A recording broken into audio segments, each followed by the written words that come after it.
teman-teman, sebelumnya Assalamualaikum warahmatullahi wabarakatuh. Pada video ini saya akan menjelaskan tentang dasar-dasar yang tombol atau yang ada di CorelDRAW. Pada kesempatan ini saya memakai CorelDRAW X7 ya. Jika mungkin tools-toolsnya tidak akan jauh beda dengan versi-versi lain saat teman-teman mau desain atau menggambar sesuatu. Oke, saya akan langsung saja kita akan masuk ke new document untuk membuat project baru ya. Di sini ada format nama terserah teman-teman mau ngasih nama apa sesuai project yang teman-teman akan buat. Saya akan coba.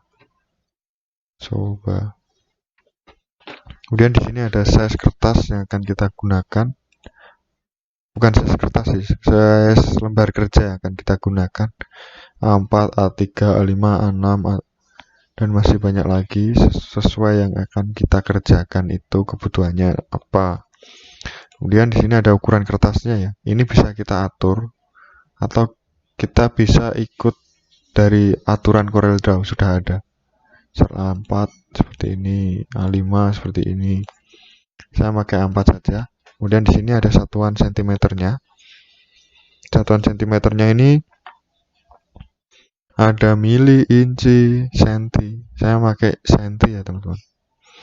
Kemudian di sini ada lembar kerja, ada landscape dan portrait. Ya, saya pakai landscape. Di sini ada number pack, ini untuk halaman yang akan kita kerjakan ada berapa sesuai kebutuhan kita.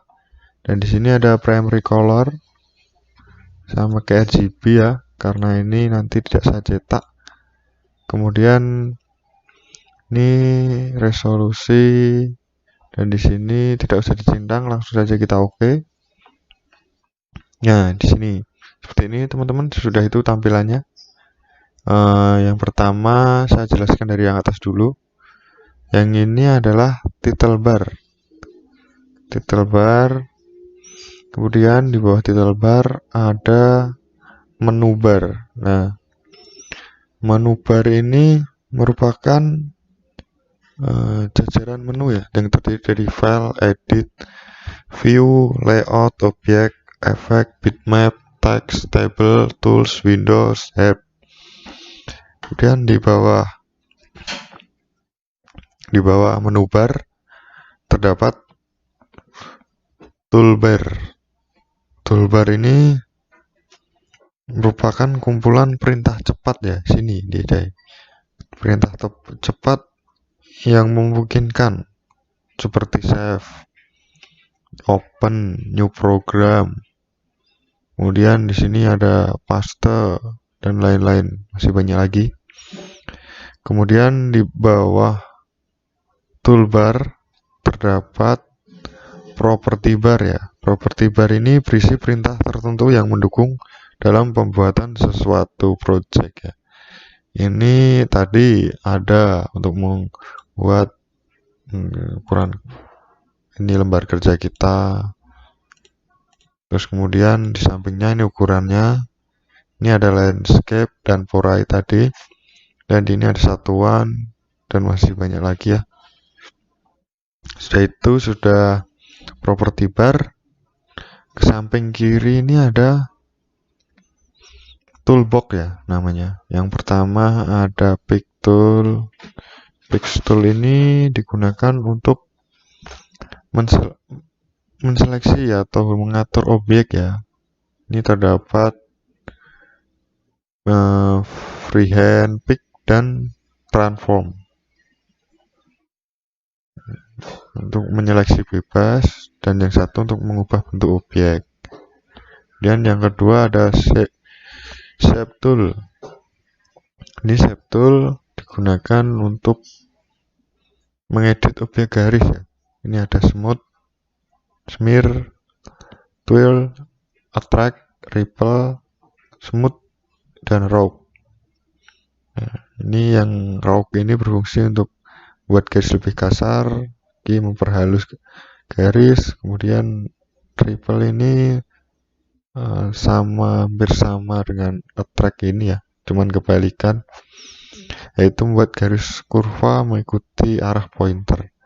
Dan twirl ini seperti pusaran angin atau yang lain-lain yang seperti itu. Terus yang atasnya smear ini untuk membuat kurva bisa tertarik dari segala arah. Smooth, nah smooth ini untuk memperhalus atau membenahi objek kurva. Lalu di bawahnya terdapat crop tool, itu untuk menghilangkan area yang tidak diinginkan. Dan di bawahnya ada zoom. Zoom ini digunakan untuk memperbesar dan memperkecil untuk tampilan halaman lembar kerja. Seperti ini. Nah, seperti ini ya. Itu kemudian di bawah zoom ada freehand tool. Freehand tool ini digunakan untuk membuat objek garis secara bebas ya. Di dalamnya terdapat point to point. To point ini seperti ini. Nah, kita drag seperti itu. Terus kemudian di bawahnya ada bezier. Bezier ini untuk bisa kita ubah bengkokkan seperti itu. Jahit bersambung bisa. Nah, mungkin seperti itu. Nah, seperti ini. Kemudian di bawahnya ada pen. Pen ini digunakan membentuk kurva dengan cara segmen di setiap tampilan gambar. Berlanjut seperti ini ya teman. Jadi satu kali klik terus kita berlanjut membentuk suatu gambar. Kemudian di bawahnya yaitu ada spline. Spline ini membuat garis lengkung dengan sekaligus menentukan titik kontrolnya.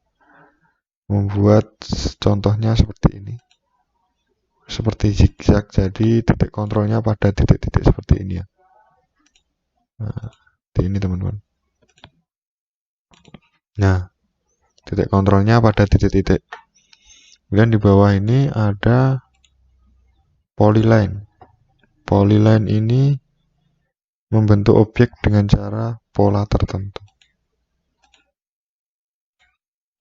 Nah, bebas ini jadi seperti pen, tapi ini lebih bisa diubah sesuai dengan kemampuan, sesuai dengan kemauan kita sendiri ya.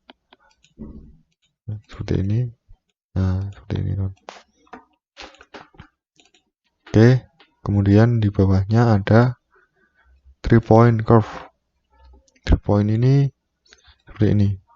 Kita drag.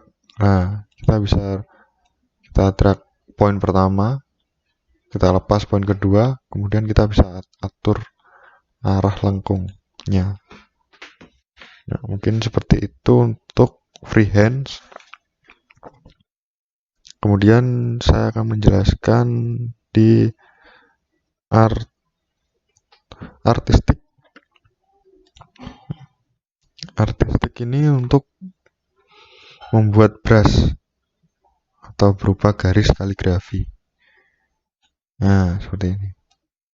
Dan ini bisa kita rubah sesuai yang kita mau di sini. Seperti ini, seperti ini, seperti ini, dan seperti itu teman-teman. Oke, kemudian saya jelaskan di bawahnya. Itu ada rectangle tools. Ini digunakan pola dasar segi 4. Segi 4 ya, buat kotak seperti ini untuk sesuai dengan ukuran kita. Terus kalau yang ini membuat kotak tapi sudah kanan kirinya sudah sesuai patokan yang kita buat ya. Untuk atas dan bawah menyesuaikan kalau yang kanan kiri yang kita buat tadi. Kemudian di bawahnya ada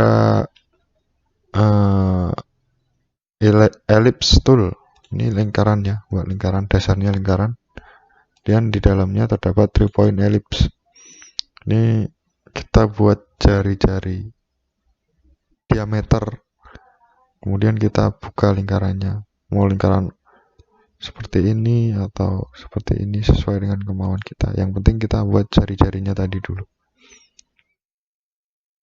Kemudian di bawahnya yaitu ada polygon tool. Ini dasarnya seperti ini, segi berapa. Dan ini bisa kita ubah teman-teman. Di sini kita ngubah 6, segi 6, segi 7, segi 8, dan masih banyak lagi. Seperti itu. Kemudian di dalam polygon terdapat star, ini bisa kita rubah juga. 6 sudut, 7 sudut, dan masih bisa lagi. Dan di dalamnya di dalamnya ini ada kompleks gabungan dari ini dan ini. Ini juga bisa kita atur sudutnya, dan ketebalannya juga bisa kita atur. Nah, seperti itu. Kemudian di bawah kompleks terdapat teks ya di sini. Teks ini membuat teks ya yang kita gunakan. Ini seperti ini. Kemudian bisa kita atur apa teks yang kita akan gunakan atau sesuai tema kita. Ini kemudian bisa kita atur lagi ukuran. Nah, terus di teks ini bisa lagi kita gunakan ini berbagai macam menu nih. Ini juga bisa kita atur kemiringan teksnya, misal 90 derajat. Nah, kita enter. Berhubung tidak ada gambar ya, terus ini bisa kita mirror. Nah, masih banyak lagi teman-teman. Ini yang di atas ini menu ya, seperti itu mungkin. Kemudian di bawahnya terdapat parallel dimension. Parallel dimension ini untuk membuat garis dengan dimensi miring. Nah, ini biasanya digunakan untuk pengukuran atau desain yang membutuhkan pengukuran seperti desain rumah, denah, dan masih banyak lagi. Sekarang di bawahnya terdapat straight line connection. Ini sebagai penghubung antar garis ya, seperti tadi freehand ya, tapi ini lurus. Nah, seperti itu. Kemudian di bawahnya yaitu ada drop shadow. Ini membuat bayangan pada suatu benda. Dan di bawah drop shadow terdapat transparan ya, buat objek transparan.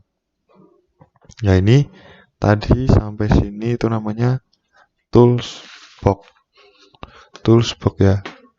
Kemudian di bawah ini yang pewarna ini, yang ini ada terdapat 3 ini namanya ruler. Ruler ini terdapat color eyedrop, kemudian interactive fill tool, dan kemudian smart fill tool. Smart fill tool ini dari bawah ya. Smart fill tool ini memberi warna pada suatu objek tumpang tindih. Kemudian interaktif di atasnya ini memberi warna gradasi, dan di atasnya color eyedrop ini berfungsi untuk memilih warna sesuai dengan objek yang beri warna. Ini 3 ini untuk pewarnaan. Kemudian ini namanya dokumen navigator. Ini pack kita satu dari berapa pack yang akan kita buat. Kemudian di samping kanan ini ada warna-warna ini namanya color plate. Terus di sini terdapat di bagian pojok ini ada navigator. Ini navigator ya, warna. Kemudian di sini ada zoom area yang akan kita buat atau area yang akan kita kerjakan ya teman-teman. Nah, seperti itu. Mungkin Itu teman-teman yang bisa saya jelaskan sedikit dasar tentang CorelDRAW dan fungsi-fungsinya. Eh, Bila ada salah tentang penyebutan kata dan fungsi dari video ini, saya mohon maaf sebesar-besarnya. Bila ada ditanyakan, silahkan japri saya saja. Kurang lebihnya saya mohon maaf. Saya akhiri video ini. Wassalamualaikum warahmatullahi wabarakatuh.